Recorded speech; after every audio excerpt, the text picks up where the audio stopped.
कभी कभी आपको वक्त निकालकर सोचना चाहिए कि टीवी ने आपको इस तरह के दर्शक में बदला है या फिर आप ऐसे ही थे। जवाब आप ही बेहतर बता सकते हैं। ऐसा तो है नहीं कि आप दूसरे के कार्यक्रम नहीं देखते होंगे। आपको सोचना चाहिए कि एक ही बात को घुमा घुमा कर स्क्रीन भरा जा रहा है या कुछ नया भी आ रहा है। क्यों अचानक स्क्रीन पर हिंदुस्तान की समस्याएं गायब हो जाती हैं और पाकिस्तान पाकिस्तान हाँफने लगता है। टीवी के पास कंटेंट नहीं है मगर दर्शकों के पास टीवी है।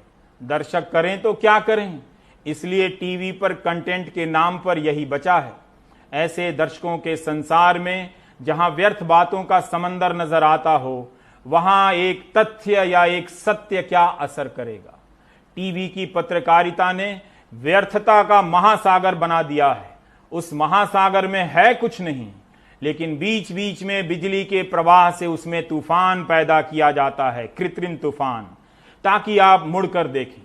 दर्शक पर बहुत बोझ है, वैसे ही जैसे दिनों पर है।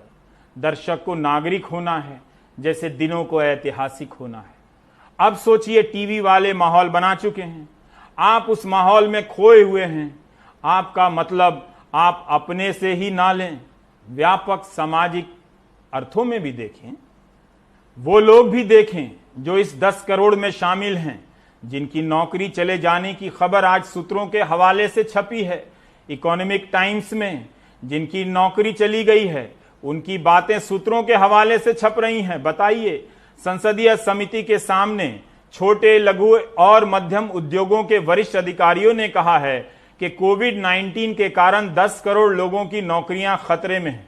सोचिए, इस बात को अगर सारे चैनल रफाल की तरह कवर करते तो कैसा रहता। स्क्रीन पर ऐसी पंक्तियां आती निम्नलिखित उदाहरणों की तरह, क्या 10 करोड़ लोगों की चली जाएगी नौकरी, 10 करोड़ परिवारों पर नौकरी का छा गया संकट, 10 करोड़ नौकरी जाएगी, मचेगा हाहाकार, 10 करोड़ नौकरियों पर संकट से कैसे बचेगा भारत।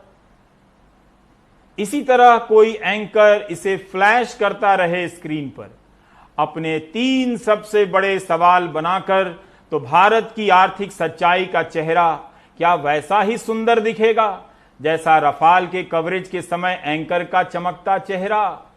सूत्रों के हवाले से खबर है तो चिंता मत कीजिए, खंडन होने की पूरी संभावना है। वैसे कुछ दिन पहले हिमांशु ने एक रिपोर्ट की थी। छोटे, लघु और मध्यम उद्योगों के संघ ने स्वयं ही 3 राउंड का सर्वे कराया था। उस सर्वे में पाया गया और कहा गया कि अगस्त तक 1 से 1.5 करोड़ लोगों की नौकरियां चली जाएंगी।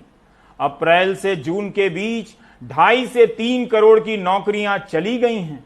कितनी मामूली खबर बनकर रह गई नौकरियों का जाना।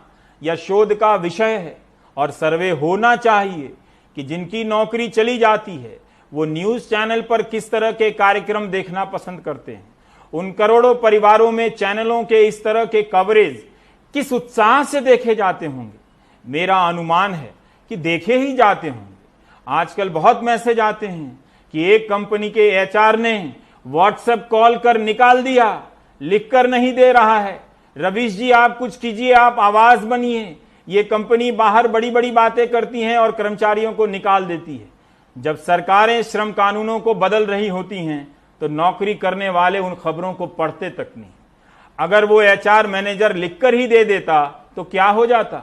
नौकरी जाने की खबर नौकरी जाने वाले और नौकरी पाने वालों के बीच क्या देखी जाती है, क्या प्रासंगिक है। अगर है तो फिर जिस देश में 3 करोड़ लोगों के रोजगार चले जाने की बात हो, उस देश में टीवी पर इतना भौंडापन क्यों है।